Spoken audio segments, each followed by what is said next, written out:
Assalamualaikum warahmatullahi wabarakatuh. Bertemu lagi dengan saya, Akmarina. Pada kesempatan kali ini, saya akan menyampaikan tentang proses masuknya agama dan kebudayaan Islam ke Indonesia. Sebelumnya jangan lupa like dan subscribe channel ini agar channel ini tetap eksis memberikan konten-konten yang bermanfaat. Ini adalah ilustrasi dari kedatangan para pedagang ke Indonesia. Ini adalah peta penyebaran agama Islam pada abad 1 sampai 16 Masehi. Teori-teori masuknya Islam ke Indonesia. Teori yang pertama adalah teori Gujarat. Tokoh dari teori ini adalah Snug Hongroe, W.F. Sutherland, dan B.H.M. Fleck. Menurut teori ini, Islam masuk ke Indonesia pada abad ke-13 dibawa oleh para pedagang Gujarat, India. Bukti 1. Batu nisan Sultan Malik As-Saleh meninggal tahun 1297 dan tulisan dari Marco Polo. Ini adalah batu nisan Sultan Malik As-Saleh. Yang kedua adalah teori Mekah. Tokohnya adalah Buya Hamka dan J.C. Vander. Menurut teori ini, Islam masuk ke Indonesia sekitar abad ke-7 dibawa oleh pedagang Arab.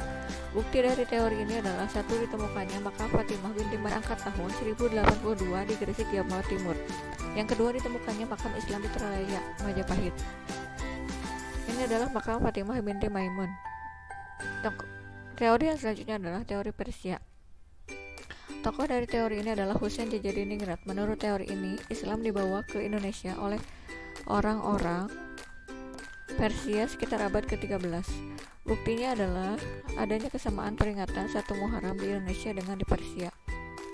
Saluran penyebaran Islam. Saluran penyebaran Islam ada 6. Yang pertama adalah saluran perdagangan. Menurut saluran perdagangan, agama Islam disebarkan melalui perdagangan. Para pedagang dari Arab, Persia, dan Gujarat, mereka umumnya beragama Islam. Mereka mengenalkan agama dan budaya Islam kepada pedagang lain maupun kepada penduduk setempat. Maka mulai ada penduduk Indonesia yang memeluk agama Islam. Kemudian selanjutnya ada saluran perkawinan. Masyarakat pribumi pada saat itu masih beragama Hindu-Buddha, animisme, dan lain-lain.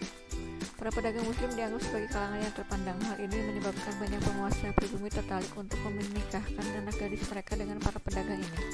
Sebelum menikah, sang gadis akan menjadi muslim terlebih dahulu. Saluran dakwah ini dilakukan oleh para wali yang disebut dengan wali songo. Cara penyebaran agama Islam dengan berdakwah adalah dengan menyebarkan dakwah Islam kepada orang Indonesia. Di Pulau Jawa, penyebaran agama Islam dilakukan oleh wali songo. Wali adalah orang yang sudah mencapai tingkatan tertentu dan mendekatkan diri kepada Allah.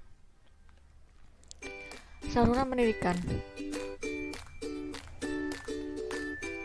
Saluran pendidikan dilakukan di pesantren ataupun pondok yang dipimpin oleh guru agama, ulama, ataupun kiai. Para santri yang telah lulus akan pulang ke kampung halamannya dan akan mendakwahkan Islam di kampung masing-masing. Kemudian saluran tasawuf adalah ajaran ketuhanan yang telah bercampur dengan mistis atau unsur-unsur magis. Ajaran tasawuf masuk ke Indonesia pada abad ke-13. Di Aceh muncul ahli tasawuf yang terkenal seperti Hamzah Pansuri, Samsudin As-Samartani, dan Nuruddin Antraniri. Jawa sendiri adalah wali songo juga yang mengajarkan tasawuf adalah Sunan Bonang. Yang selanjutnya adalah saluran kesenian. Wayang adalah salah satu sarana kesenian untuk menyebarkan Islam kepada penduduk lokal. Sunan Kalijaga adalah salah satu contoh tokoh yang mementaskan wayang untuk mengenalkan agama Islam. Cerita wayang yang dipentaskan biasanya dipetik dari kisah Mahabharata atau Ramayana yang kemudian disisipi dengan nilai-nilai Islam. Agama Islam dapat dengan mudah diterima di Indonesia karena alasan berikut. 1. Syarat masuk agama Islam mudah, cukup dengan mengucapkan 2 kalimat syahadat. 2. Tata cara peribadatan Islam sederhana, tidak memerlukan persiapan rumit. 3. Islam tidak mengenal pelapisan usia kasta. 4. Penyebaran Islam dilakukan dengan cara damai dan Islam tidak mengenal pelapisan sosial. Islam dapat menyesuaikan dengan adat dan tradisi setempat, dan runtuhnya kerajaan Majapahit memperlancar penyebaran agama Islam. Demikian materi ini, kita akan lanjut pada konten saya selanjutnya. Terima kasih. Wassalamualaikum warahmatullahi wabarakatuh. Historia Magistra Vitae. Sampai jumpa di video saya selanjutnya.